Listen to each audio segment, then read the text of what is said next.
All right, I'll call to order the committee of the whole for Tuesday, March 10th. Let the record show all the persons are present with the exception of Anastasia, who's excused. First on the agenda is PL 16-26 by Alderman Crawford to call on Governor Hochul to declare an energy state of emergency related to escalating energy costs. John? Thank you. So we've done different resolutions like this in the past. Obviously, we know that it's fairly symbolic in nature, a piece of legislation. However, residents, I'm sure all of you have experienced it. Residents are posting online utility bills, specifically based on electric rates, have absolutely skyrocketed. And some, including myself, have received monthly bills in excess of $600, $800, or even $1,000 I've seen. So given that there is if it's not here, it's coming very soon, truly a state of emergency given the increased demand from AI infrastructure and data centers. Creating a massive demand, killing our grid, as well as combining with New York State's green initiatives. This is a resolution really asking our state representatives to step up and do what they need to do to figure out this crisis before we all turn on our air conditioning units this summer. All right, McCall?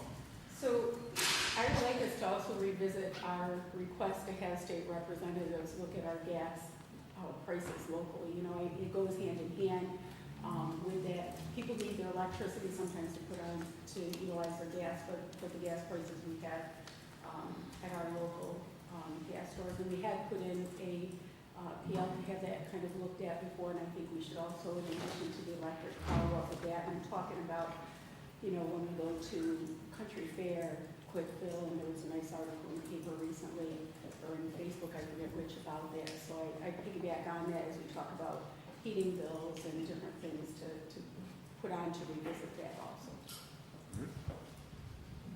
Anyone else? All right, John, responsive? Sure.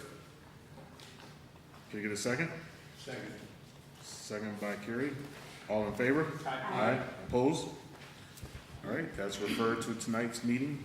PL 17-26 by the mayor to authorize the transfer of $5,000 from a line item 1640.250 to line item 1640.101 for costs associated with overtime in the city garage. Mayor or one of the representatives? Good evening. This transfer is being requested at the request of our shop supervisor.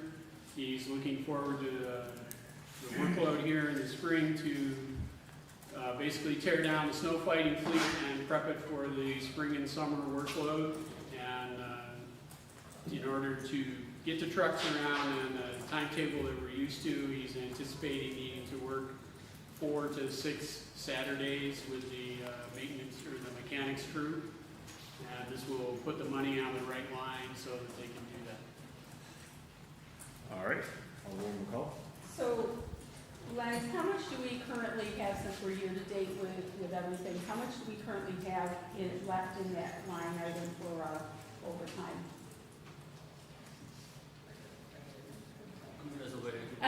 Okay. According to this, it was 385. So according to the last edition, 3615 was year to date with a budgeted of $4,000. There wasn't more than a few $100s left. Yeah, so that's whatever date this was put. Okay. All right. Anything else on that one? All right, seeing none, I'll make a motion. Can I get a second? Second by Forney. All in favor? Aye. Opposed? All right, and that will move on to the regular meeting. PL 18-26 by the mayor to authorize the mayor to enter into a service agreement with Perfect Kitty Mission for the provision of trap, neuter, release, and emergency feline care services within the city of Olean for a cost of $5,000. Mayor, who will represent? Well, the contract is, I believe you should have a copy of the contract, but basically it is for the TNR program, which that money has been allocated in the budget for quite a few years now, and we have a nonprofit in the city that has stepped up and has offered this service, which I think is very important. One thing that I can determine for sure is there is a lot of love for the stray cats in this community, and then there's also the citizens want us to do something about the colonies that, you know, are growing large and becoming a problem. And so this is a beginning, hopefully, of taking care of this problem or getting a good start. And I feel that the nonprofit that has stepped up is very capable of doing this. They have a good track record. They have great connections with vets. And so hopefully this will start the process of getting a handle on our cat population. All right, any questions or comments on this one? I just want to reiterate the importance of a program like this. This is, something that we started many years ago, and for the first year or 2 years, it ran pretty successfully. We had partnered with a similar not-for-profit, except they weren't based in Olean. The SPCA has helped the city out with large colonies in the past, but they're at full capacity, and collecting cats has proven statistically, rounding them up, you create a vacuum effect, and that to successfully bring down a stray cat population or these colonies is to eliminate their ability to reproduce and to run a TNR. So I do have a follow-up question, and maybe the mayor could get us a response on this, but typically what we were doing was a TNVR, which is to also vaccinate them. When they're rounded up, they get vaccinated so they can't spread disease. Do you know if that's what they're gonna do, Mayor? Yes, it is. Okay. Yes. All right. So I just wanted to make sure, because the language here just said TNR, so that's good. But what this $5,000 goes towards, and it actually is pretty large. Oh yeah, great. Rabies vaccinations, good. It can cover quite a bit because these agencies partner with like Operation Pets and things like that are low-cost solutions for providing the vaccination and the fixing of the animals. So I'm really excited to see this come forward. I hope that given the springtime is a busy season for trying to trap kitties, and this can hopefully help to turn some of these colonies the right direction. Thank you. Anyone else? Call? So while, I think there was a concern about it being a relatively new within a year, but I think that, again, that they have a good track record, there's lots of passion along with support from a number of individuals in the community that have experience in doing this. We've long talked about it, we've had nobody step up for the most part to want to do it. I think this is a nominal cost. And as we try to say we need to support businesses in our area, we need to support our own kind of not-for-profits that function in this way, I think it's an opportunity to try out a local agency, give them a chance to grow, and I think that's part of what we've said all along that we want to try to do. All right. Anyone else? All right. I'll entertain sponsors. I'll sponsor. So McCall. Before I make a second on that, President Robinson, could I just ask, so I'm just looking through this resolution here, Mayor, is there going to be some sort of invoicing or proof of the cats that have been trapped? I mean, so when we worked with in the past, like the SPCA, and they had documentation of every cat that was trapped and so on, and invoiced back to the city. Will there be a paper trail like that? Yeah, I think that we'll have the basically the financials and also the amount of cats that have had this, had procedure of, yeah, we'll definitely track that. Okay, great, thank you. I'll second it, President. All right, so we have McCall and Crawford. All in favor?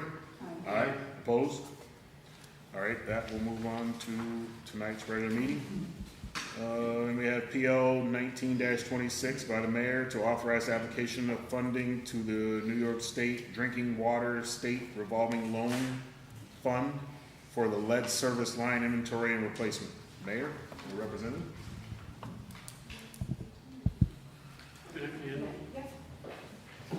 So the State Drinking Water Revolving Fund is a very low-cost financing option for water system improvements.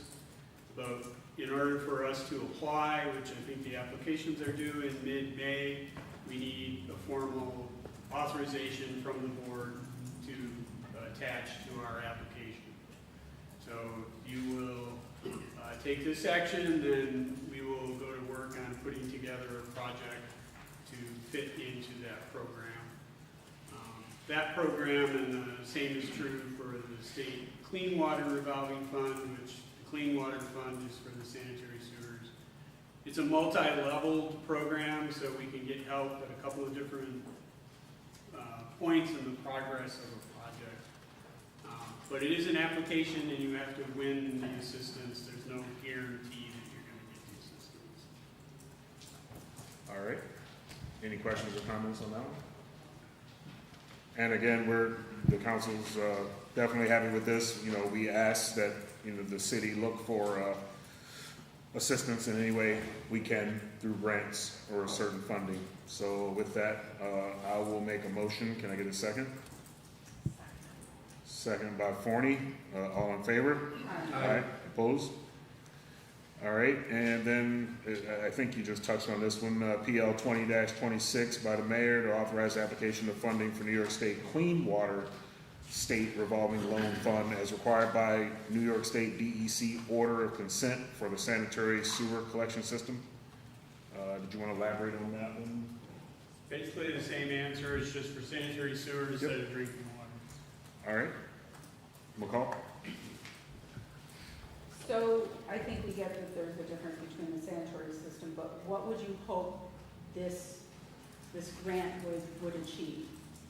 So it's basically a low interest loan as opposed to a grant. The it can be hybrid, depending on how the community scores on certain metrics. The state administrators can choose to forgive some of the principal once you complete the project. So on sanitary sewer, unfortunately, as we've been preaching to you for a couple of months, we're still waiting for that engineering report. But right out of the box, we would direct any loan application at the actions that we're required to take under the consent order. All right. Any other questions on that one? All right, seeing none, I'll entertain sponsors. Okay, McCall and Carey. All in favor? Aye. Opposed? All right, we'll move that one to the regular meeting. 21-26 PL by the mayor to authorize the mayor to execute an undertaking agreement between the City of Olean and New York State Department of Transportation for working with the state rights of way within the City of Olean. Mayor or representative? This one's mine too. So we take care of a couple of state routes, New York 16 and New York 417, within the limits of the City of Olean under an arterial maintenance agreement with the state. We have to get an annual permit for us to work in there right away. And occasionally we'll do specific other things that we'll have to get a project-specific permit, but not very often. Those permits have insurance requirements, but for municipalities, you can provide the state this undertaking, which basically says, we're gonna take responsibility for any damage we do and put it back the way it was before we started. And that undertaking will stand, I forget now, it's at least 5 years, I forget exactly how many years it is. But it waives our need to provide the state with any certificate of insurance when we do apply for a permit. Any questions or comments on this one? All right, seeing none, I'll make a motion. Can I get a second? Second. Second by McCall. All in favor? Aye. Opposed? All right, and then we're moving on to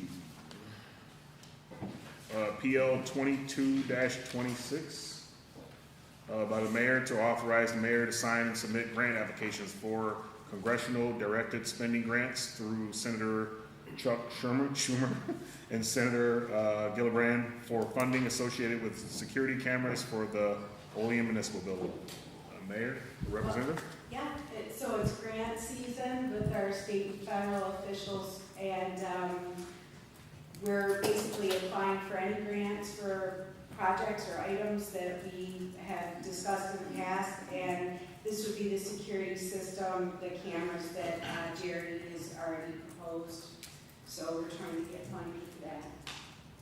Anything else you want to say about it, Jerry? Yeah, I just, again, it's, there's no guarantees, it's just the congressional spending. We just have to have everything done by the 22nd, so we're working on the questionnaires for it. Basically, we can submit it both for Gillibrand and Schumer, and I just want to thank Carrie for finding the grant for us to at least make the attempt at it.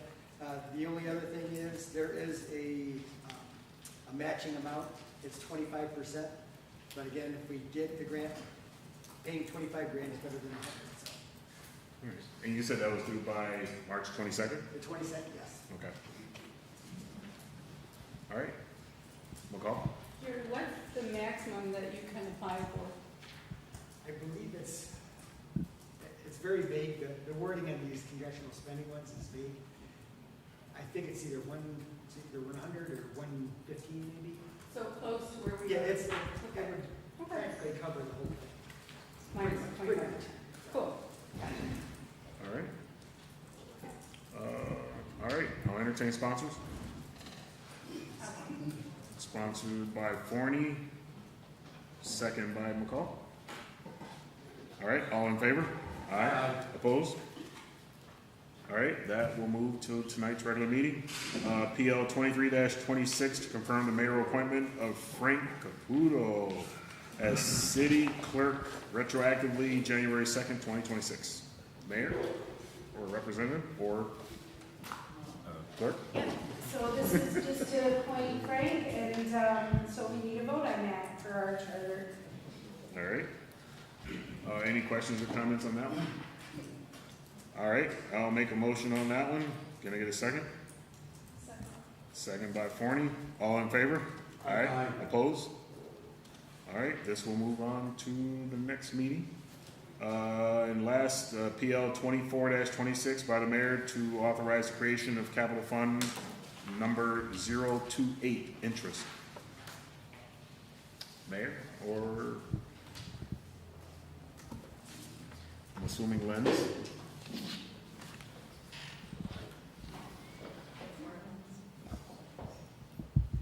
There's no interest. Anybody? Rock, paper, scissors.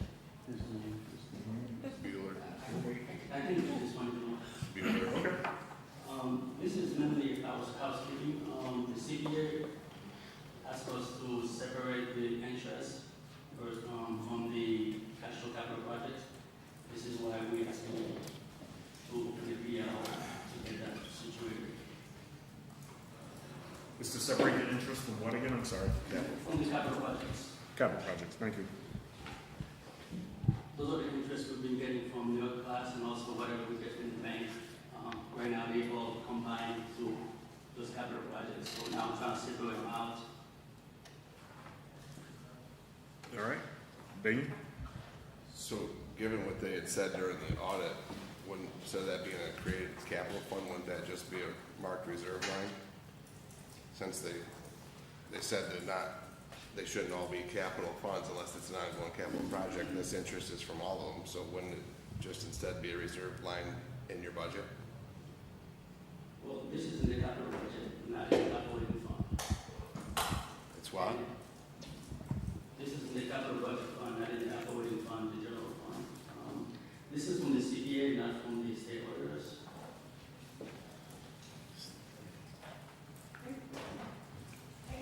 I guess that would be up for discussion. I think it depends if you want to put it to the side for something in particular, but we have to have something assigned to it. If you, Glenn, is it acceptable to have it in the special reserve fund in the general fund, or did they instruct us to have a capital fund with, like, say, a project associated with how we want to spend it, or? Yeah, Roger had told me it needs to be in the capital fund by itself, separate from the actual capital projects. Because right now we have, 60 plus capital projects, they all combine now, so he wants us to separate it out. Do you want us to get clarification before? No, you asked, I just was asking based on what we were told. Yeah. So I have a question then. I know we discussed, according to what we were told from the state auditors and from our,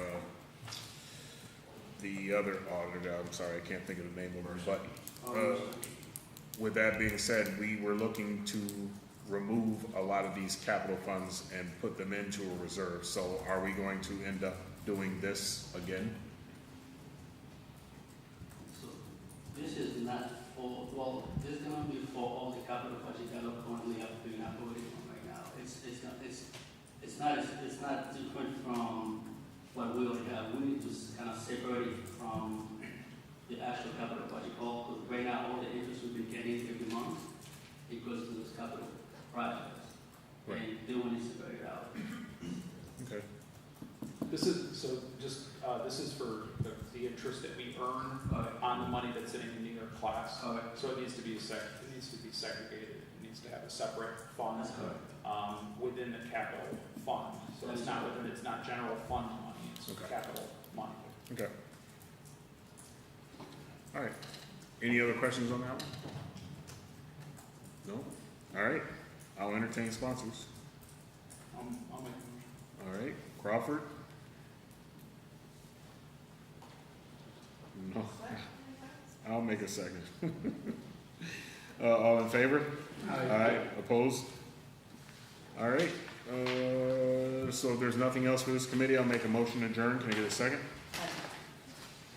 I'm sorry, I didn't catch. Second. Second by McCall. All in favor? Aye. Opposed?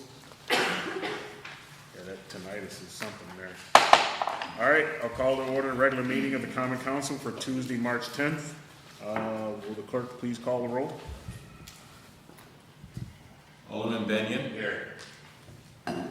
Alderman Carey. Here. Alderwoman Forney. Here. Alderwoman McCall. Here. Alderman Crawford. Here. Alderman Anastasia. Absent. And President Robinson. Here. We have 6 present, 1 absent. You have a quorum. All right, please rise for invocation and pledge of allegiance.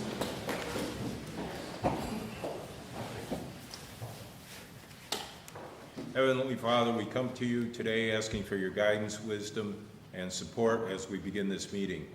Help us to engage in meaningful discussion, allow us to grow closer as a group, and nurture the bonds of this community. In your name we pray. Amen. Pledge allegiance to the flag of the United States of America and to the republic for which it stands, one nation, under God, indivisible, with liberty and justice for all.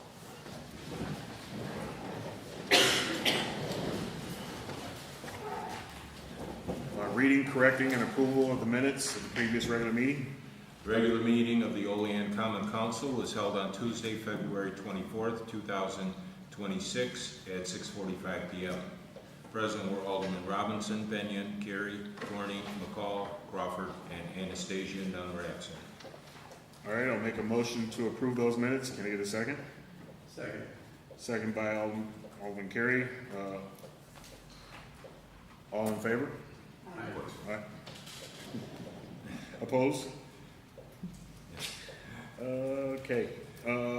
Committee reports and unfinished council business. None. Communications from the mayor.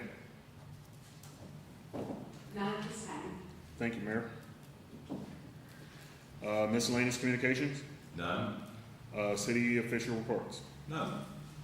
Proposed legislation referrals. Yeah.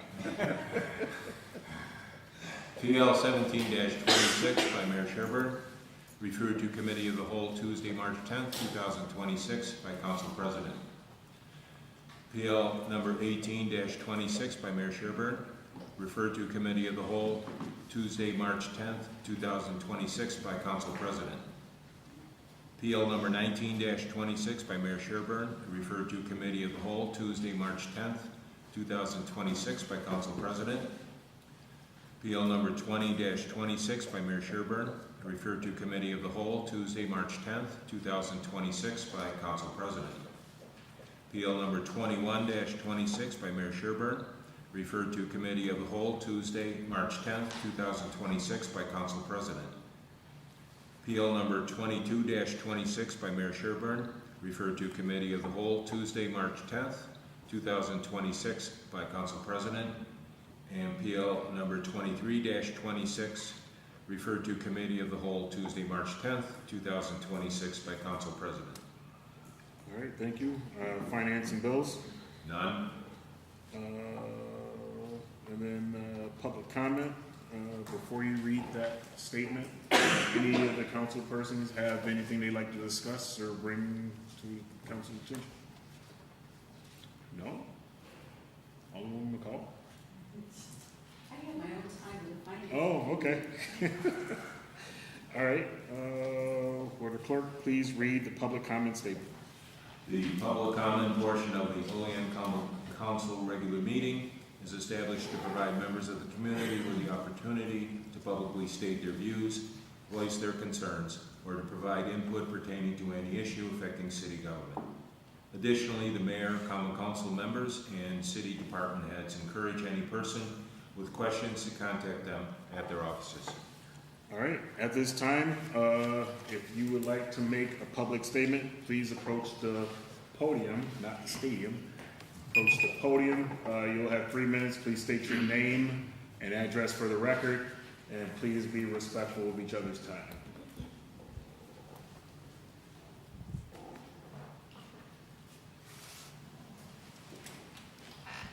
My name is John Dahlgren. I live and own 1324 North Union, the corner of North Union and East Pine, which, if you've driven by them lately, you can see we've rebuilt to a level where it will not be adversely affected by the Pine Street floodplain. There is a great concern down the street because a Dominic Williams, who purchased the 122 East Pine Street, where the Kingsman Club used to be. Remember when the board denied the Kingsmen a permit after running their club and bar there for 3 years? And 14 days later, on August the 27th, when it was raided by the FBI and the Bureau of Tobacco and Firearms, on Sunday, I was on a walk with my friend, and I saw him, and I wanted to introduce myself and welcome him as he would be a landlord in the neighborhood. And I wanted to see how many units he was going to try to squeeze out of that building, and maybe share with him some of the things that have made our rental business successful in an otherwise difficult economy. He told me that he was building it into an event center, and he was glad to know who it was across the street, because they wanted to put up a bouncy thing for children, and they were going to create a club. He did not mention residential, and tomorrow, when code comes down to go through one of our apartments, which of course is the law in Olean, I am going to take them down there and show the 2 or 3 code violations on the outside. When I was in there Sunday, I was most disparaged to see the first floor and the walls painted a flat black, except at the southern end where there were mirrors and a pole, the kind one might see a stripper on. And there was a long bar with 8 seats and 20+ open liquor bottles with pour spouts on them. North Olean is a great place to call home, and I love it. And despite some rather difficult moments, like the Kingsman Club, and honestly, our previous chief executive officer, I would beg you to please ask the mayor and my councilman to craft a letter to go to Mr. Dominic Williams at 290 LaSalle Avenue, Buffalo, New York 14215, and I will take code by it tomorrow since they're coming down to inspect one of our apartments at the Union Apartments. Thank you for your time. Thank you. Anyone else? Anyone else? Anyone else? All right, at this time, public comment segment is closed. Resolutions? Resolution number 15-26, PL number 14-26, to amend the City of Olean Code of Ordinances, Section 24-142, to remove the south side of East Elm Street from National Grid Pole number 4 East, 140 feet, to National Grid Pole number 5, and to authorize and direct the Department of Public Works to remove no parking signage in said area.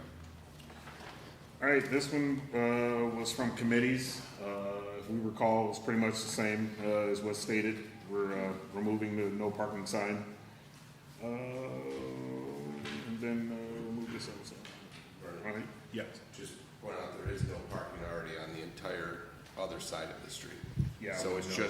just opening up parking in front of what used to be a nursery or some type of school. They used to have it blocked off for bus access. Okay. So the rest of that street, you can park on that except for that block, so it's just removing that. That's all it's doing. Okay, and the alderman that brought this forward is not here today, so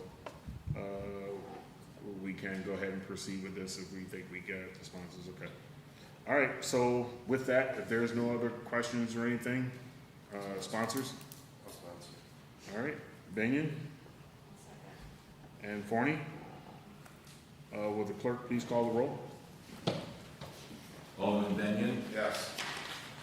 Alderman Gary, Yes. Alderwoman Forney, Yes. Alderwoman McCall, Yes. Alderman Crawford, Yes. and President Robinson. Yes. The resolution passes 6 ayes, no nays. Resolution number 16-26, PL number 16-26, out of committee by Alderman Crawford, seconded by Alderman Gary, to call on Governor Hochul to declare an energy state of emergency related to escalating electricity costs. All right, again, we just discussed this in committee of the whole. Any questions or comments? Nope. Okay, will the clerk please call the roll? Alderman Benyon, Yes. Alderman Gary, Yes. Alderwoman Forney, Yes. Alderwoman McCall, Yes. Alderman Crawford, Yes. and President Robinson. Yes. Resolution passes 6 ayes, no nays. Resolution number 17-26, PL number 17-26, out of committee by Alderman Robinson, seconded by Alderwoman Forney. Resolution authorizing the transfer of funds from line item 1640.250 to line item 1640.101. All All right, again, this was discussed during committee of the whole. Any further questions or comments on this one? Seeing none, will the clerk please call the roll? Alderman Ben, Yes. Alderman Benyon, Alderman Carey, Yes. Alderwoman Forney, Yes. Alderwoman McCall, Yes. Alderman Crawford, Yes. and President Robinson. Yes. Resolution passes 6 ayes, no nays. Resolution number 18-26, PL number 18-26, out of committee by Alderwoman McCall, seconded by Alderman Crawford, to authorize the mayor to enter into a one-time service agreement with Perfect Kitty Mission for the provision of trap, neuter, release, and emergency feline care services within the city of Olean for a cost of $5,000. All right, this one was discussed in committee of the whole.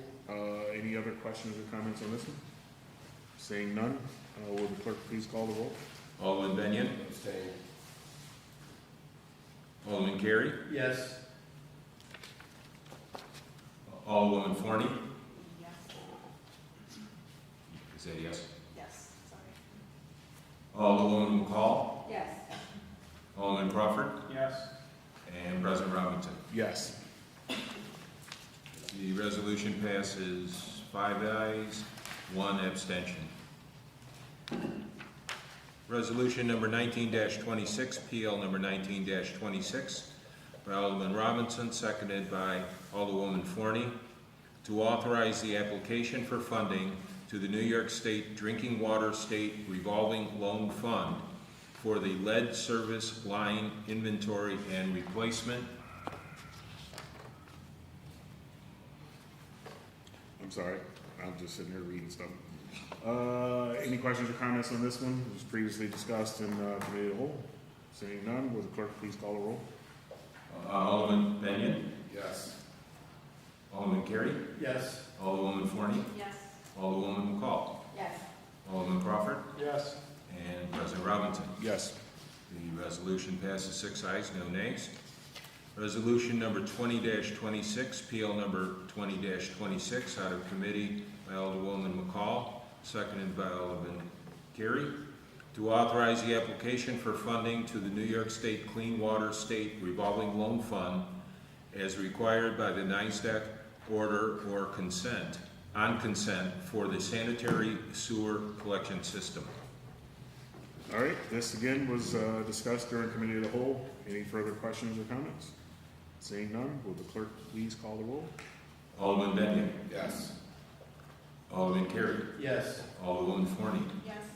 Alderwoman McCall, Yes. Alderman Crawford, Yes. and President Robinson. Yes. Resolution passes 6 ayes, no nays.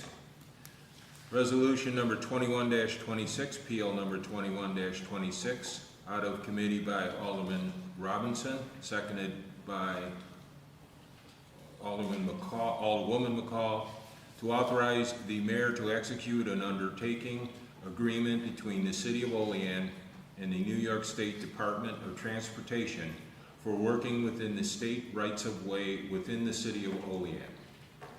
All right, again, this was discussed during committee of the whole. Any questions or comments on this one?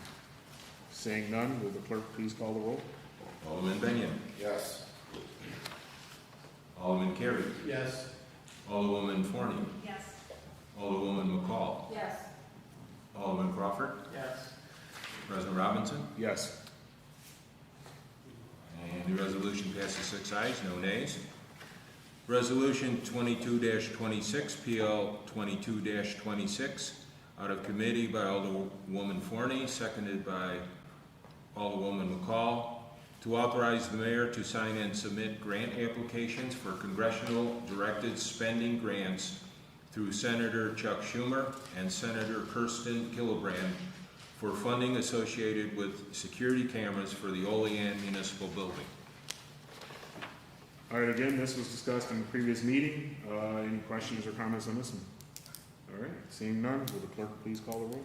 Alderman Benyon, Yes. Alderwoman Carey, Yes. Alderwoman Forney, Yes. Alderwoman McCall, Yes. Alderman Crawford, Yes. and President Robinson. Yes. Resolution passes 6 ayes, no nays.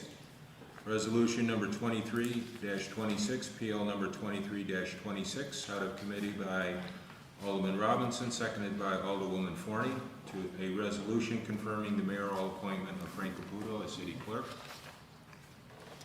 All right, this is our opportunity to get rid of him.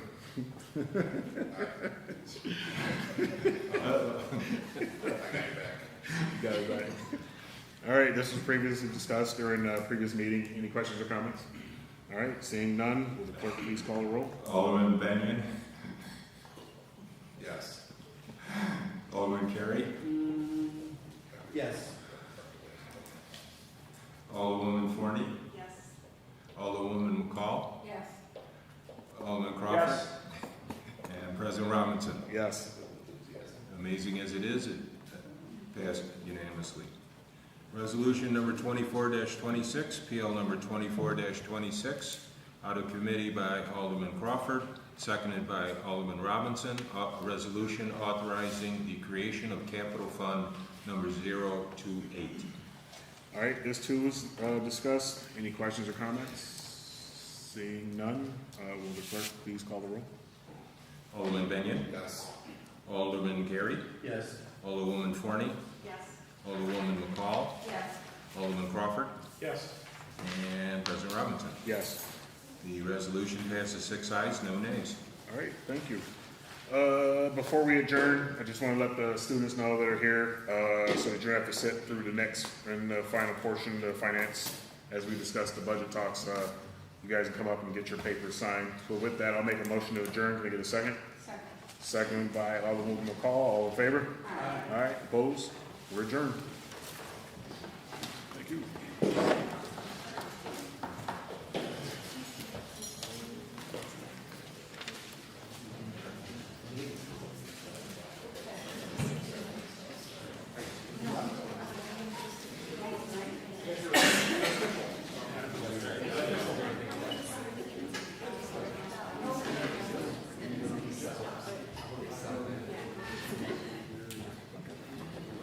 Okay, so I'll call to order the finance committee meeting for Tuesday, March 10th.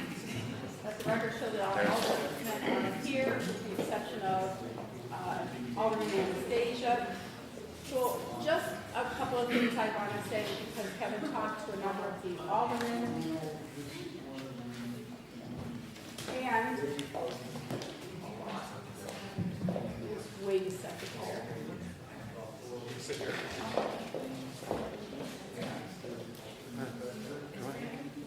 No, he's not here for this. Bitching. He's doing a good deal right now.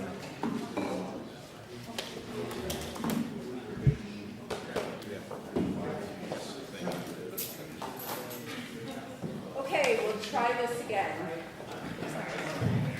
So, I will call to order the finance committee meeting for Tuesday, March 10th. Let the record show that all the persons are here, with the exception of Alderman Anastasia.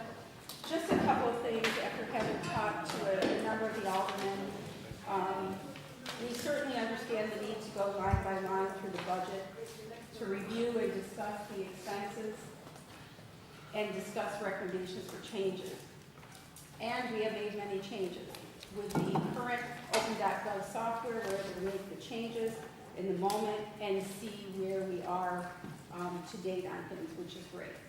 However, having said that, the last couple of budget presentations, the errors, the unknown reasons for changes, and some of the confusion, we just need to have clarified prior to presentations.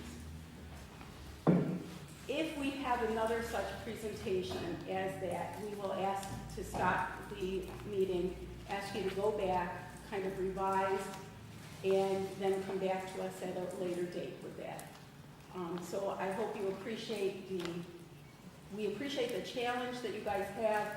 However, I think it's confusing when you don't know, is there a position, isn't there a position? And it just muddies the water and it erodes the trust of our residents in the process. So, having said that, we know you're gonna be stellar there, right? But that's kind of where we are again, so we appreciate everything. And So I just want to let you guys know, we confirmed today with OpenGov that the numbers that are on your spreadsheet are not going to match OpenGov. From a payroll perspective, if there are any proposed positions. So the proposed position, like, let's say Parks, for example, or the garage that's split a third, the position is proposed under the garage, so it's only going to show in the garage. It is not going to show in water and sewer until it is approved. So the numbers that are on the paperwork are going to be different, but they're going to be correct if you approve those positions, and there's nothing they can do to make it show a split. Yes. So can you create a line that is an expense line in the water and or sewer that would account for them to show some type of transfer back? So what I could do is add them in the budget as personnel, instead of as a proposed position, and just put in the description for the name and the position proposed garage or Whatever's easier. Yeah, whatever's easier. I just didn't know if there was a way to put like an expense under, let's say, water for that person's 1/3, and then add it as a revenue in the general. It should then offset. I don't think that there is. I think it might be easier to just add them if you want me to do that for the proposed positions. I think that probably would be the easiest, and then all the numbers would match. Yeah, I think that then, yes, I think it's been very confusing to try and figure out why the numbers don't match. If they're in there, if that is what has been proposed, that's actually should be part of the budget coming to us with all those numbers in there anyways, is how I view it. And then if we're not in agreement with the positions, then they should be pulled out and removed. I don't know other aldermen's thoughts on that, but I personally agree with that. And we have the ability to do that, so I agree with Paul. yeah. Okay, so I can make those changes, and honestly, we didn't notice it until the water sewer budget presentation, because nobody else was there. So. Thank you. Okay, having said that, Keith, you want to go ahead with your presentation? Sure. So, having said that about the proposed positions, we can start with my 100 line, which this number, Steph, correct me, this does include one new position. It's the municipal training officer position that I've talked to you the last few years about the necessity for it. We've been unable to fund it in the past. I think I have it figured out how overall my budget is a net neutral for the city. So going right down the line, there's a $435,000 increase to my 100 line. However, the auditors are requiring us to put in the full amount of the grant-funded positions we received. So that is, $231,000 you will see on the revenue side of the budget, which I think got missed by a lot of people in the public. They don't, may not look at the revenue side of the budget. So that closes the gap there quite a bit. Because we're going to be fully funded or fully staffed with no vacant positions, and in fact the grant will get us a couple extra people, we're projecting a pretty big decrease in overtime. Some overtime in the 101 line, I can't stop. For instance, fires happen and we have to call people in. However, the majority of our overtime is due to sickness, vacation, and being, thinly staffed. So this is one that I've actually talked with the mayor about, and I think we could actually take this line down a little farther, with kind of the caveat that I might have to come back and ask for an increase mid-year if something were to happen. Say we go to a fire, 3 or 4 firefighters get hurt, now I have a bunch of overtime. If something major changes like that, I would be coming back. The $150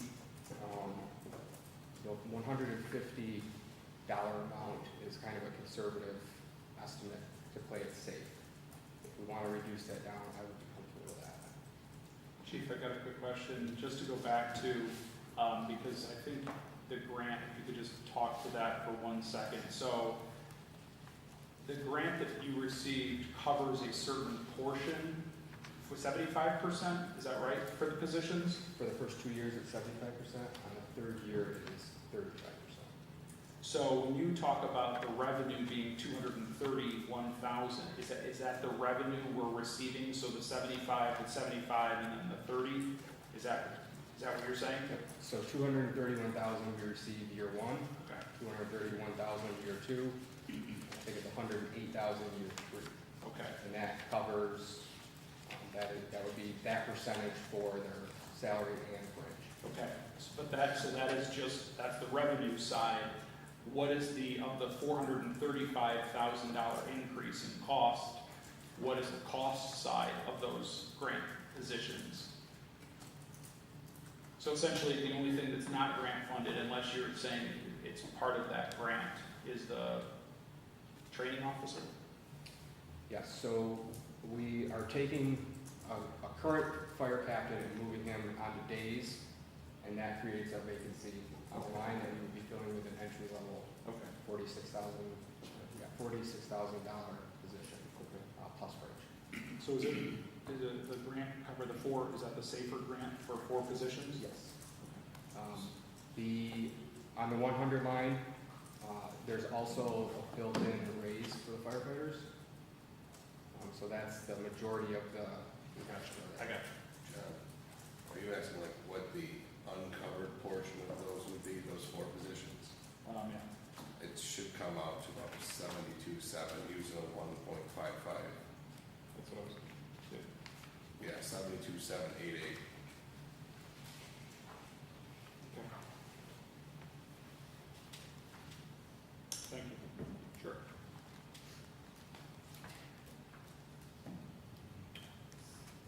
Because in looking at that, if we look and we back out that 231, plus I guess we have to add another 25%, but that is still a $204,000 increase in the 100 line. Yes. So that includes the training officer, the 25%, right? Yes. And the $46,000 new position And the raises. and the raises. I believe the raises, I probably shouldn't say that. These are, So it doesn't, it actually doesn't include the training officer because you're moving a captain from the existing line. So it's the new firefighter. It's the replacement of that position. Is there a cost attached to, in terms of increase for the training officer position? I'm sorry? So meaning, is there a bump up in pay for who you're going to put into that training officer position? No. In fact, there should be a cost savings on the 101 line and the 102 line. It's not a lot, but we will see a cost savings there because of how operationally the MPO works. In addition, I would also like to point out on the revenue side of things, we're projecting an increase of $325,000 for ambulance revenue. So that more than makes my budget net neutral. so, Eric,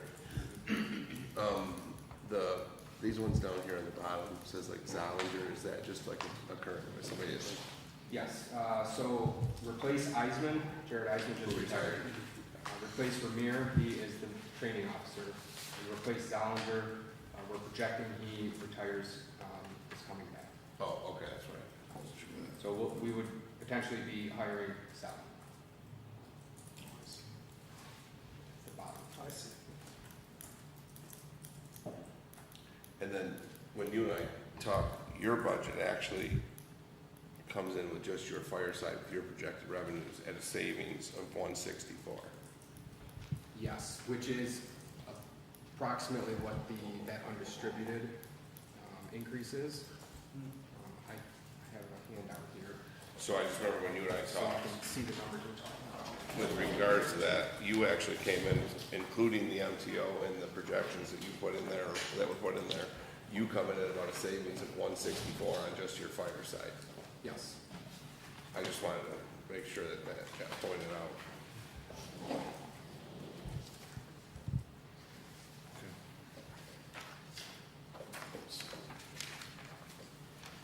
And then, can you speak to like what you, any ways that you can use the MTO to increase other revenues?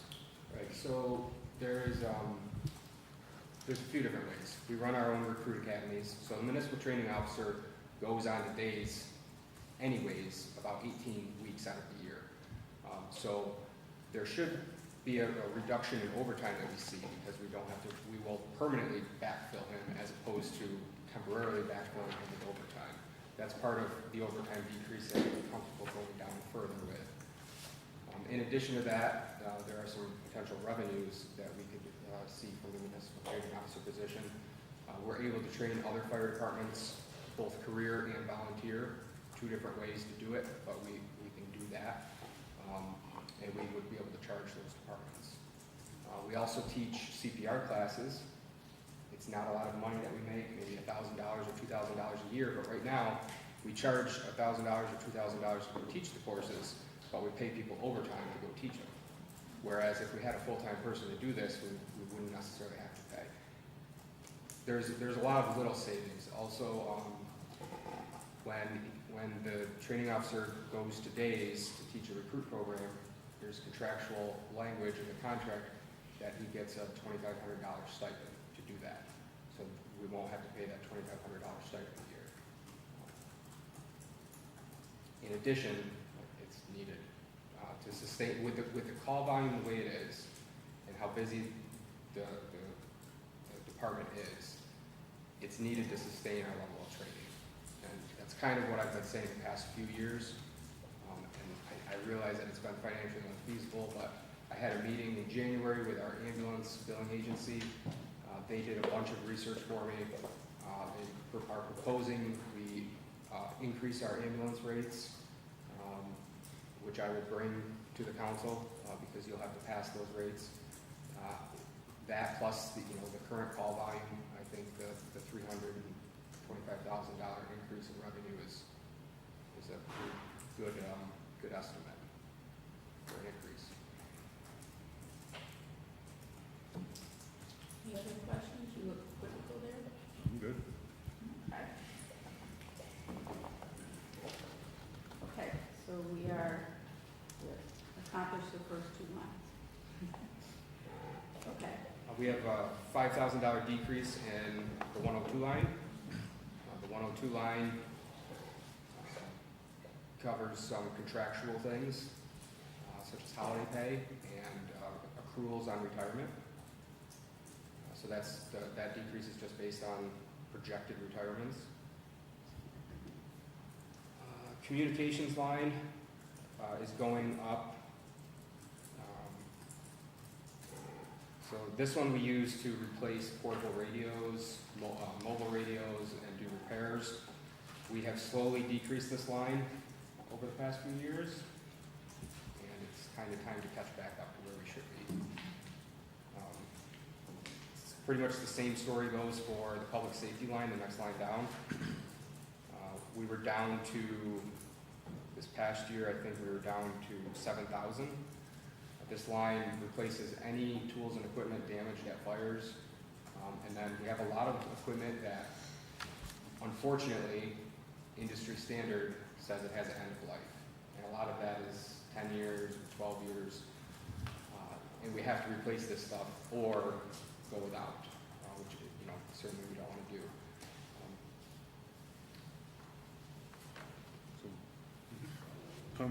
So why the increase from year to date? You're at 10 grand, 10.6, and the increase is up to 30 grand. Why not 15 or 20 grand? What is the projection? You have other equipment that you sat on for a while that needs to be replaced, stuff like that. Yeah. So we budgeted for 7,000, and you can see I have overspent that. So I have hazmat suits that are fairly expensive that I need to replace, and then rope. So we purchased a lot of new rope in 2017, or 16, 17, with the ladder truck that we got during that time. Rope has a life of 10 years, and who wants to go rappelling 80 feet down on a rope that is older than 10 years? So the hazmat suits, I believe, are about 8,000. The rope is about 8,000. We would also be switching to lighter rope, which is ergonomically better for injury reduction with that. And then the remainder are items that are destroyed. For lack of a better term, they get, we have to back out of a fire, they might get left, and maybe we find it, maybe we don't the next day, things like that. Son, Yes. do you have to buy like the SCBA out of that then? No, the SCBA's are toward the bottom, the 564 line, we're in a lease agreement. Oh, okay. Currently have good SCBA's that we purchased. You don't have to skip down there, I just was curious. Thanks. Mm-hmm. 3 lines with no increase. Uniform and protective clothing line, this one is going up 20,000. There's a few different reasons. One, it was always, I think, 75,000 historically, and we reduced it down the last few years. We try to buy, so this line pays for contractual uniform allowance, which equates to about 25,000, 600 per person. And then it also buys turnout gear, swift water rescue suits, rope, water, personal equipment, hearing protection, eye protection, chainsaw chaps, and so on and so on. The big cost is, of course, the turnout gear. The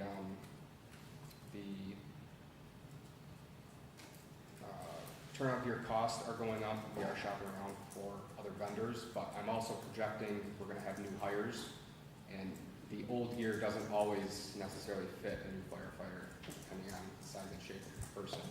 And it has to be proper fitting, or else it won't protect them. So that's that increase.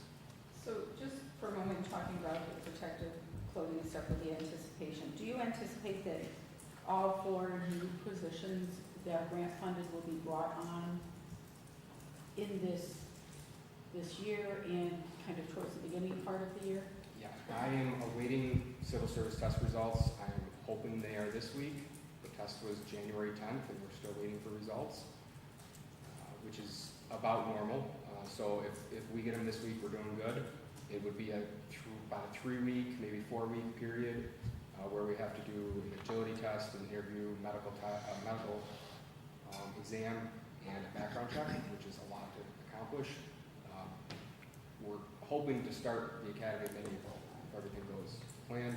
That puts them graduating the academy early July, I think, if I march out my weeks right. So the academy would be going on for the first month or so, but then they would be able to, fill vacancies right after that. And remind me, while they're at the academy, I think we've talked before, are they at a lower rate, or do they start right at that rate? Currently, they are at a, contractually, they're at the lowest rate in the contract. There is no specific trainee rate or anything. Alderman Robinson. I just want to know that, since you're projecting at least 7, graduation rate, is that in the high 90s, or is that 100% usually, or?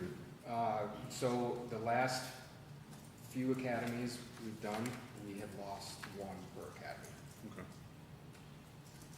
So there's potential that if we get equipment and gear for someone, there is potential where that gear may not meet or qualify or be the correct size for the next candidate. Yes, but we don't order it until after they graduate. Okay. We put them in Perfect. old stuff for training because it gets beat up. Yep. And then we buy them good new stuff when they are ready to Okay. go on the job. Alderman Benny. Eric, you said that they would start in this fiscal year, Yes. our current one. And then would that grant funding start, As soon as they start, the grant funding will start. and does that start from like date of hire, the funds, or does it go per fiscal year? I think date of hire. I'm only asking because if it goes by fiscal year, wouldn't you be shortchanging what you're able to I s- recoup in grant funding? I see what you're saying, yes. That's something I hadn't considered, actually. That's why I'm. Right. No, you know, what I mean, I just wonder, because if it goes by the fiscal year, then you would be shortchanging yourself, that's why I was wondering. Or if it goes by date of appointment, if there's enough, if it doesn't, if there's enough in your budget currently to cover their training dollars. I actually think it goes by when I invoice. Can you just clarify that? I can, yeah. Okay. I suppose I could wait to invoice them closer to June. Yeah, exactly, or if it goes by appointment, which would be after the fiscal year, if you have enough to cover their training dollars in your budget, then you just see where it goes by. Is it one of these that you have like is it like the police one where you have 5 years to use these funds, or? No, so mine starts March 19th, and, which I won't be able to have them hired by then. And I don't have clarification on how that affects, you know, if I miss out on 3 weeks, is that 3 weeks less recuperation I get? So it starts March 19th, it ends exactly 3 years later, and that's the window.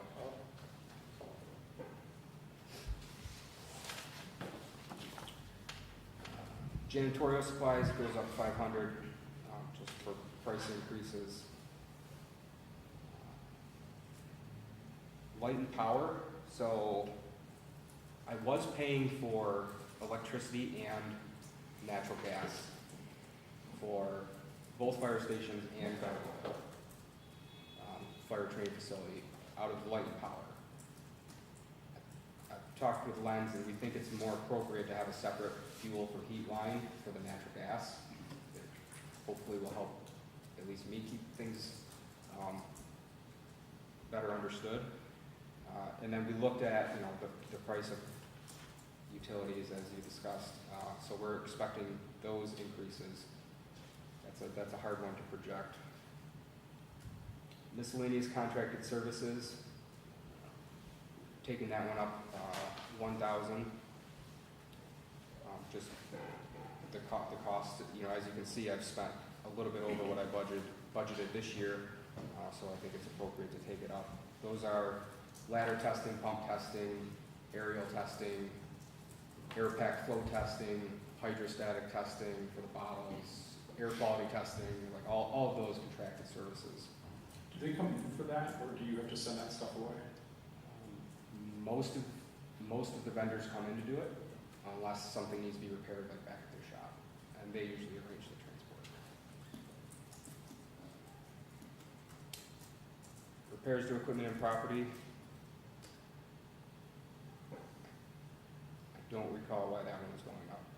I apologize for that. All the stuff in Station 1's done, right? The facade or something?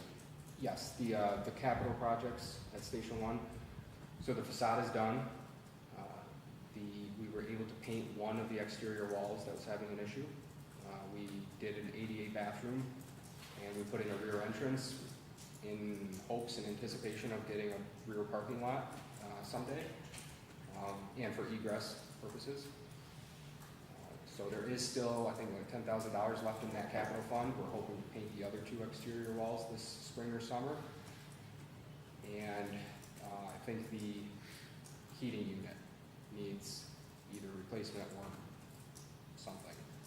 Waiting on our HVAC guy to diagnose, come up with it. And all of that balance could be used towards all those things, right? Yeah, I believe the capital fund was set up as just general renovations for the station. Is that something we could anticipate our HVAC person could do in-house? I think so. It's a forced air furnace in question. I think it's Pretty simple? Okay. Travel, training, and education. We're going to take that one up 2,000. And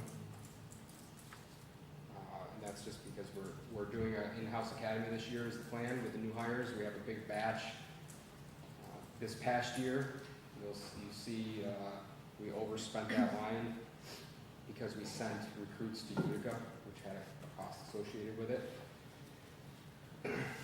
In theory, because we sent them to Utica, we probably saved on the overtime.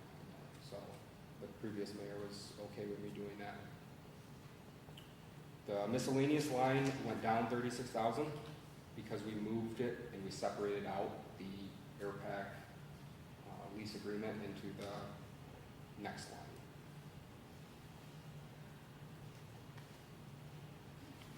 And then the computer equipment line, this is mostly computer software actually, and that's just an expected increase in the service.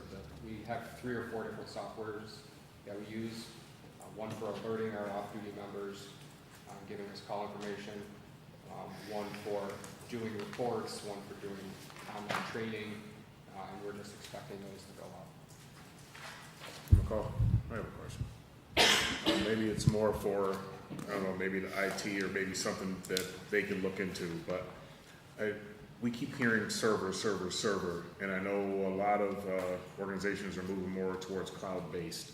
I'd like to see a price comparison or get some type of feedback on what it costs for cloud services versus maintaining and keeping our own server that we're gonna end up having to update and upgrade every few years or few months or whatever. Whereas we can move away from that and just go to more something technology based. And usually they have a larger capacity, stuff like that. So I believe they're mostly cloud-based for the fire department. okay, so this increase, this is for cloud-based server?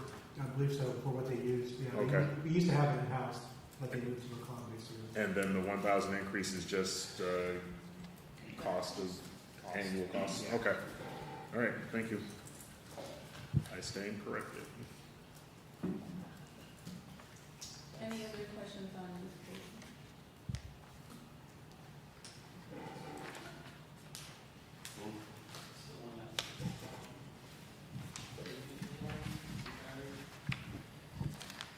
I don't have that.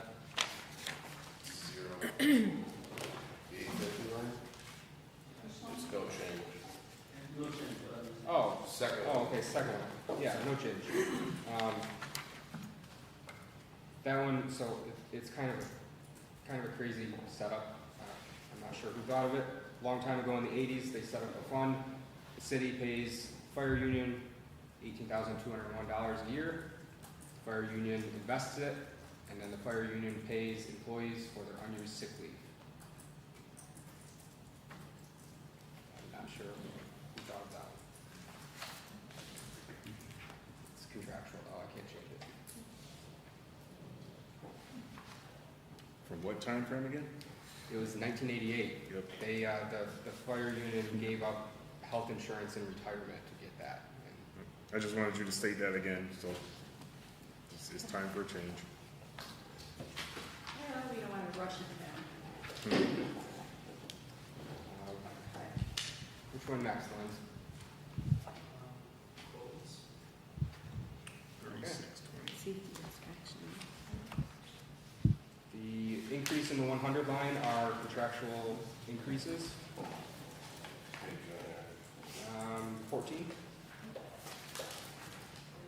3620 is the number for safety inspections. Oh, safety, sorry.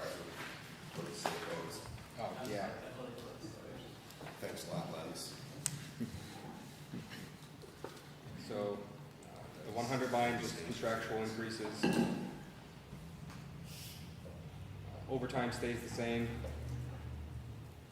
Other equipment, that was paying for iWorks, and it is now the bottom line, so that money's just being taken out of a different line.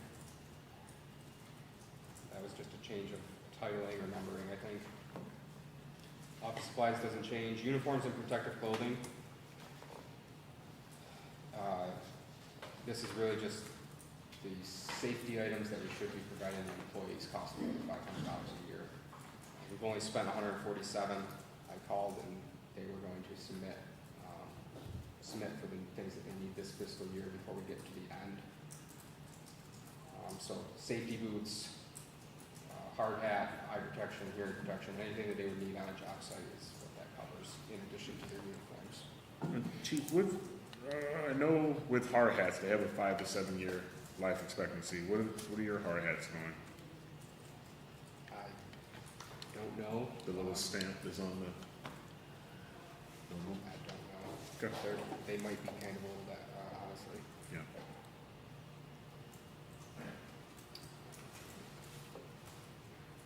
Telephone stays the same. Contracted services. All right, this is what we're talking about. So I'm taking this one down 27,000. That said, this is the line that pays for cleanups around the city. So we contract out somebody to go mow, we contract out a garbage cleanup. That's the line that pays for it. I'm taking it down 27,000 because we created that capital fund for codes cleanup. But I think when we talk about capital funds, I need to ask for a little bit of startup seed money to go into that fund. Once they start collecting back on the bills and the liens with the administrative fees, that fund should be self-sufficient. But I may need a little bit of seed money to get it started. How much is that? 27,000. We might want to have that as a special reserve, you know, instead of a capital fund. It'll be ongoing every year. Yeah. Might be a special reserve instead of capital fund, but yes, same idea. So if you take it, Go ahead. if you take it out and then move it later, then it would come out of contingency? Well, Or fund so balance? I don't know, I mean, the special reserves, even when you set up a special reserve account, doesn't that ultimately roll to the fund balance at the end of the year? No, I think they said special reserve funds. Restricted? It is part of the fund balance. It just that you can use it as reserve for certain things. Oh, so it keeps its reserve tax, Does that's it right. keep that status? Yes. Yes. Yes. Once you move it. Because I'm just thinking, a lot of, so the work is probably incurred in one time period, but then a lot of what you're talking about ultimately gets leaned against properties, correct? And then the county makes us whole through that process. And so just by the time we get our money back, eventually you're gonna have a mechanism between you and Lens to be able to divvy up, right, whatever your fees are from this, to go back and replenish this restricted fund, Right. right? Because you're gonna spend the money out of the fund, with the fines and fees, and then the county makes us whole, they give us a check, and then you guys divvy out what should go back into this fund. That's what you're saying? Yeah. Yeah, I guess what I'm asking is, if you take that out, then when you want your seed money, that seed money ultimately then has to come from either the current contingency or the fund balance. So doesn't it just make sense to leave the $27,000 in there that you're asking for and then move it later? Because then it's accounted for in the budget. That works for me. I agree. John, do you? Yeah, I mean, it's just that the money is just gonna ultimately get deposited into the general fund. That's fine. I mean, if that's what you're saying, then it's not technically a self-sufficient fund, right? The money's going back into the general fund, you're increasing the property, you're utilizing this within the operating budget. So we would fund this full $30,000 this year. And then we would move to 27,000. I'm saying move it later, after. I'm saying, says if you don't have the seed money Oh, I see what built you're in saying. here, when you You're go saying to just leave it move into it. this budget and Yes, move it out. and when you go to move it Oh. later, there's not $27,000 accounted for. So it would either have to come from the contingency I got you. or pull it from the fund balance. I'm sorry, yeah. So I'm saying that it seems if 27,000 is your seed money, Yeah. leave it in there, earmarked, and then after the budget passes, Okay. we just immediately move that to either the reserve or capital fund. Right. So you want to change it to 30 then, on that line, right? Yeah, just put 27 back and make it, 30. or no, I'm sorry, you're asking for 21, that's just 27, so. Yeah, if we were to take it back up to 30. And you said you only need 21, so we're gonna put it 24 there. He said, did you say? He said No, it's 3,727, right? The math is not bad there. That was 19. He's like, keep talking, going down more. Hey, Lens, by chance, or maybe Chief, do you know how much was in that capital fund for the cleanup currently? I remember there was. Currently, I don't think there's gonna be, well, Lens, do you have that? Yes, Before I it start was- talking? We're expecting, I think, 45,000 in this month for liens, but we overspent a line by like 40,000, so it's not gonna be a net positive for the city by a lot. And that was all part of the process of trying to switch and get it out of the operating budget and into a separate self-sustaining fund. We were at 27,000 here, is that what it was? Or is it 30,000? Well, if you put 27, it'll be 30. The proposed will be 30. Yep. And the capital project,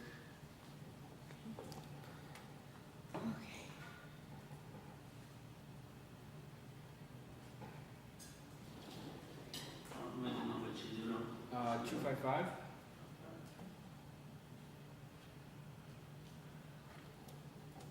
There's 80 grand in there right now, 8643. Do you know where that 80,000 came from? And that was from the county, that's the money came back. Give me 1 second, yep. The cleanup from the county. The reimbursement. So maybe that is your seed money?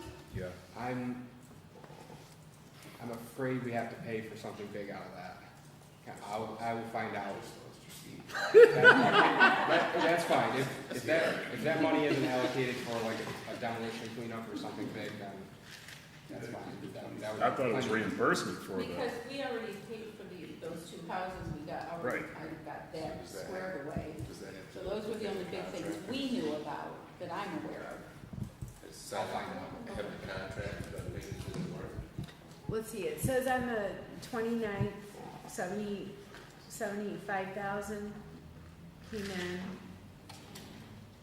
Wasn't that the amount from the two houses? Yeah, that's the two, Well- two down. My current line is negative 43,000. Because that. That's in the operating budget. I think we were Yeah. going to use some of that to balance this. Because we paid the contractors. Your We department. paid it out of, We okay. paid it out of different lines to pay the Yeah. contractors, the county reimbursed us. So a portion of that money needs to go back to account for what we paid Yep. for the contractors before the reimbursement.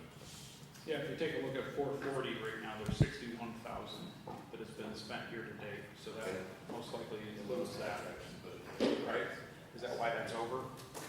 Yeah, he's saying they've been paid, John, the contractors haven't paid in that 61. Yeah. I'll get a clear explanation of all of this and email to you all tomorrow. okay, so, We're gonna leave the 30 for right now, wait for the explanation. Lens is also going to tell us, to reassure us that the 75,000 is gonna go back to the funds that we took it out of, and those will be made whole. Does that sound, have we captured it all? Yep. So we'll get something from Lens and get something from the chief. But didn't that just come down this fiscal year? Didn't what? Houses just come down this fiscal year? Yes.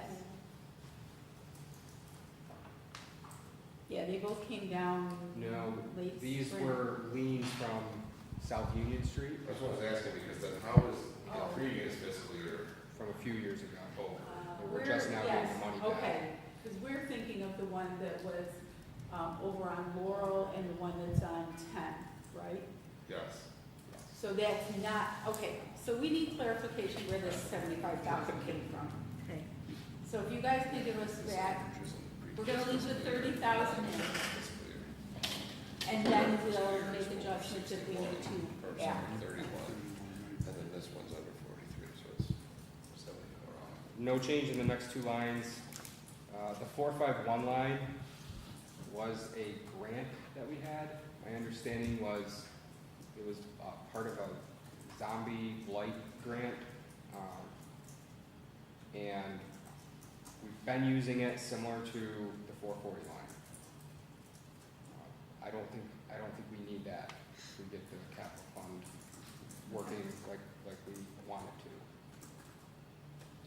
Travel and training stays the same, and that computer equipment is the line I talked about earlier. That just moved. So do we need to do anything? So I think we're a little disappointed in what we perceive as our, the value and the bang that we got for the iWork system. I see people not looking there. So is there anything we need to do to further fund that? I mean, we would like to see that system fully utilized with codes going out and utilizing that to do their tickets and everything right then. So is there anything they need that we don't have included here to be able to encourage them to fully utilize it? I don't know if there's anything extra. We're working on a plan. I know. Yeah, and I think depending on how this, it's basically software to be able to do, I think we'll be able to utilize it better moving forward. Okay, I just want to make sure Yes. we're good with that and you guys have what you need to do that. Because that goes into the funding that will be back into this too, so. Other than you. Eric, that revival fund, you said that's the one with the zombie stuff? Yes. But you can do that all out of the cleanup fund? My understanding is that grant is over, so we don't need to keep that line. Right now, we fund it, sometimes we use it, and sometimes we don't. So it's kind of like we're just putting $10,000 aside every year. Okay. I'm not sure. I didn't know if that was part of that thing where they, the vacant property registration, one where they would have to go out and board some up. I don't know. That's a separate capital fund. Oh, that's out of capital, That's- okay. We have a capital fund, when you register a vacant property, you make a deposit to the city in case we need to do that to your property, and we keep that in a capital fund right now. Okay, so even if one's that has to be boarded up, it would come out of that capital fund. Okay, And then it gets paid back by the owner, okay, but they always have that money on hand in case we need it. okay.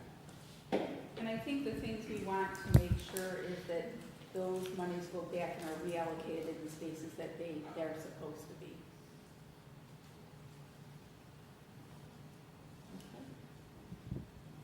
Next line is 3640, emergency preparedness. There's no change here. We've purchased office supplies in previous budgets and things for the emergency operations center, which is the police training room. You know, if there were to be a flood or something like that. $500 isn't enough to really buy a lot for like actual emergency preparedness. Like, you're not going to fund an emergency generator. These are all capital projects. This is just for small stuff. And honestly, we haven't used the line on it in the past couple of years, but it is nice to have it there in case we need it. So what would we actually use it for again? The last purchase that I'm aware of was office supplies. Like a stash of office supplies in a tote that it doesn't get used for anything except if we have to spin up the emergency operations center. When's the last time we used the emergency operations center? 1988. No, we actually used it a few years ago in the police station. For the protest?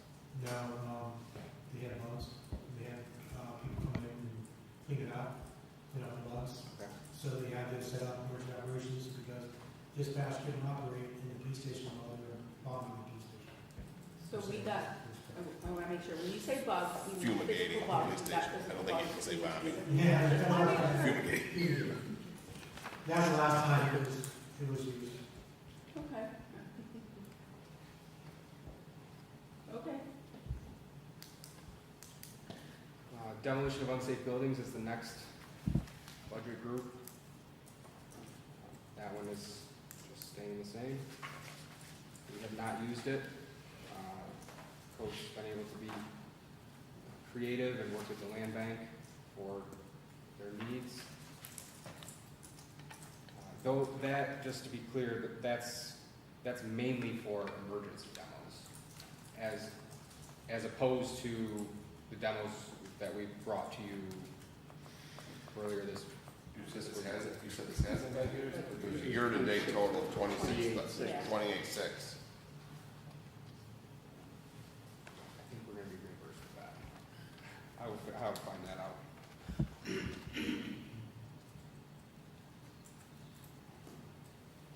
So was that part of the 70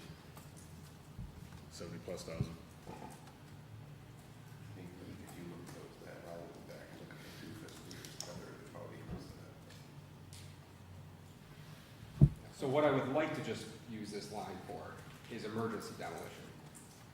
Car drives into a house, it's unsafe, it's gonna fall into the public right away, we gotta take it down overnight. That's what I would like that line to be used for.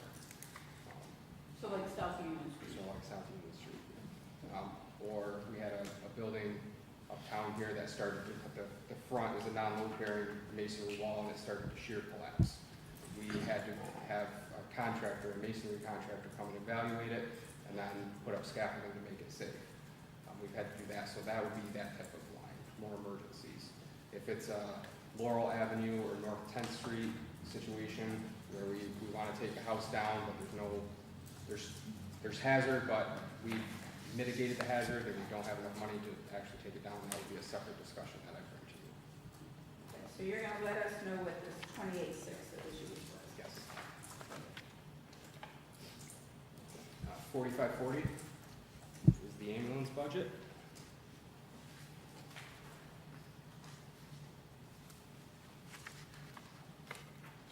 Medical direction is going up $4,000. So we contract with a medical director through Cattaraugus County. They have a doctor on staff that is a medical director for most agencies.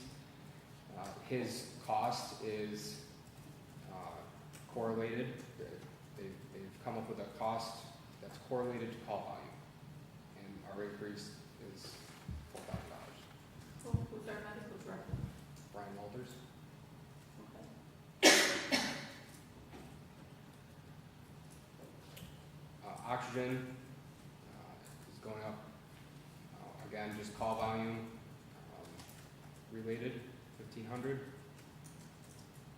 Supplies and materials, that one's going up 4,000. Cost of materials, based on what we're spending currently. There has been a small increase, I would say, for retaining that 4th ambulance in this line. Just keeping that 4th ambulance stock. The 4th ambulance has been very useful. We've had 2 ambulances out of service for mechanical issues a couple times this year, and that 4th ambulance was able to help us handle calls. $350, that increase is for that 4th ambulance, so that there's a cell phone on the ambulance. We use the cell phone for a variety of reasons. Taking pictures, for instance, of a car accident. We take a picture on our personal phone to show the doctor the collision and how severe it was. Then our phone is kind of part of the foilable discovery stuff. So we use the ambulance phone for that, and then we also use the ambulance phone to call the hospital. Ambulance billing is going up 5,000. That is just attributed to call volume.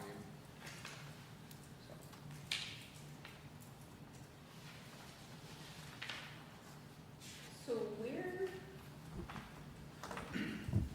you were allocating dollars set aside for ambulance, for the idea of a new ambulance each year, right? Mhm. Where have you captured that in the budget? We don't. That gets removed before the revenue goes into the revenue. Okay. property, but it is- Okay, That's part of that yeah. capital fund work.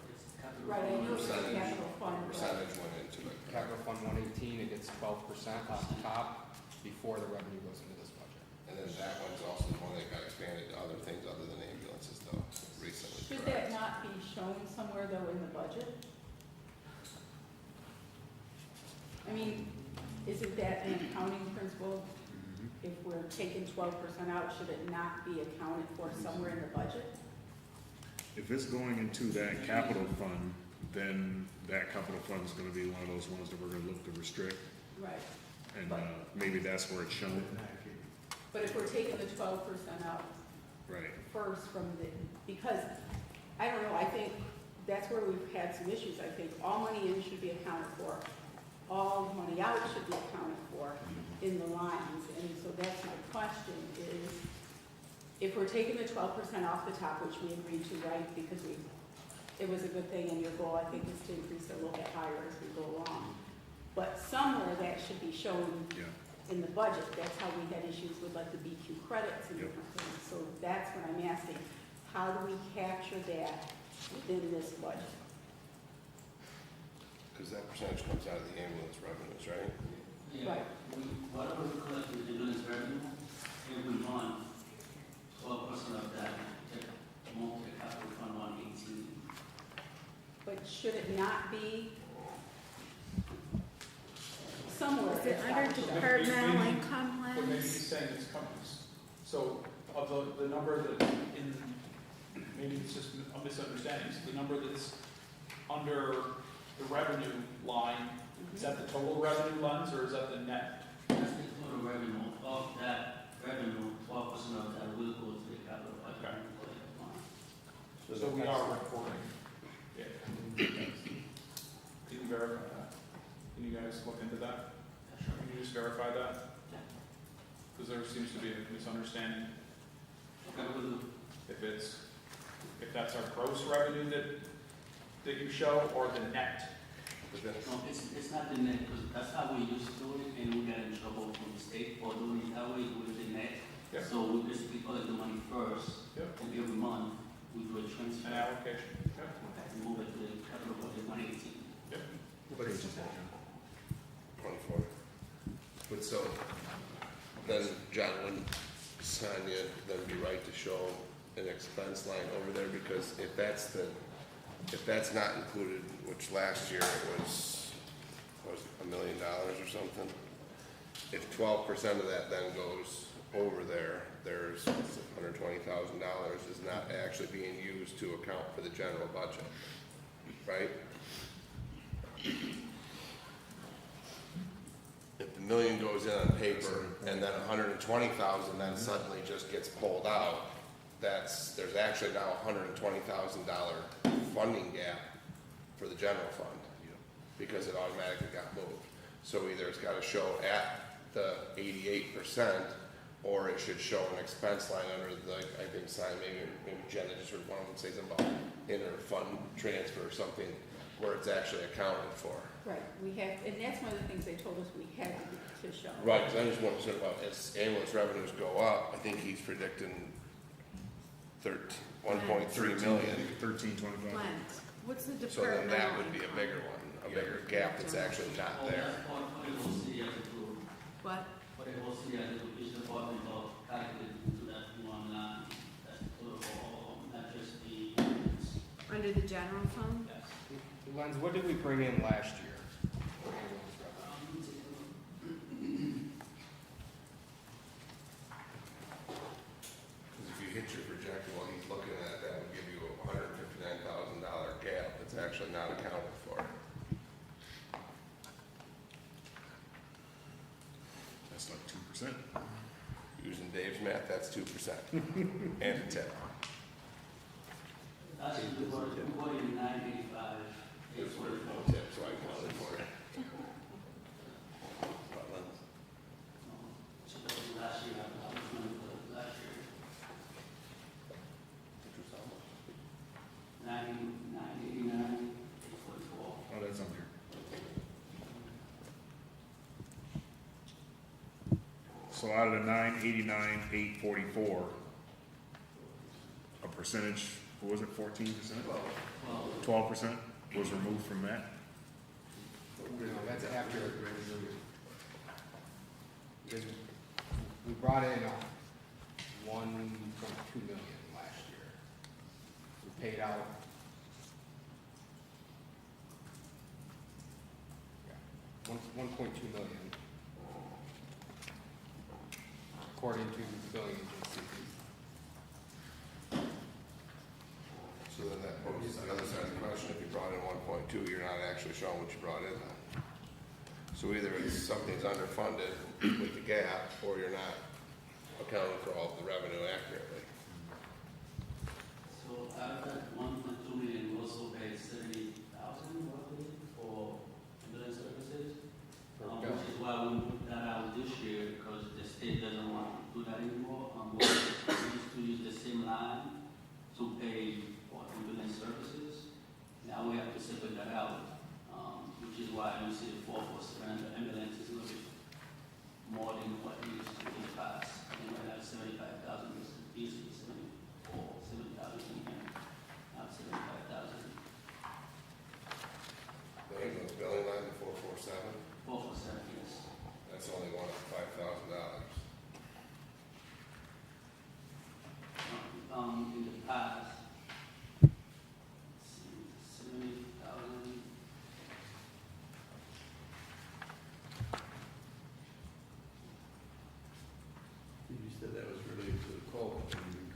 Yes.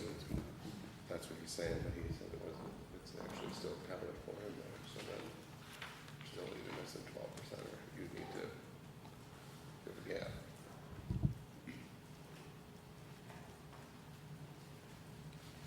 So- Awkward turtle. I think this is something we can throw back to you guys, have you take a look at it, let us know, making sure that there's growth, and how do you capture the transfer of that 12%? Because somewhere it's gotta show on the books there.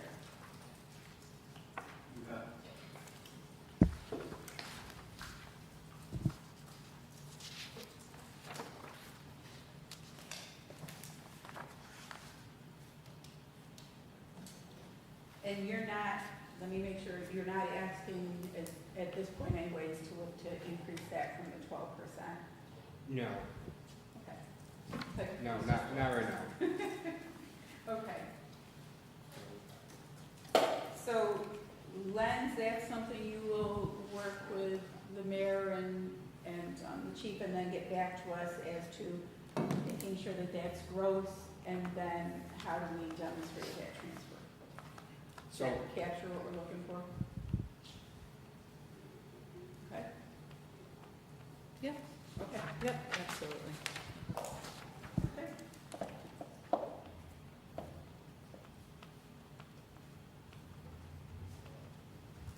I think my only other budget group is zoning.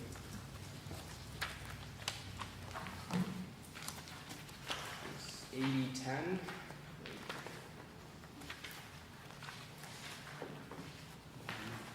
Okay.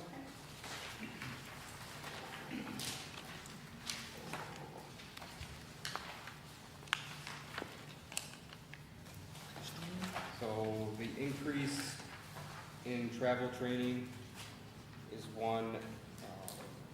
I am told that there are trainings that the zoning board needs to attend.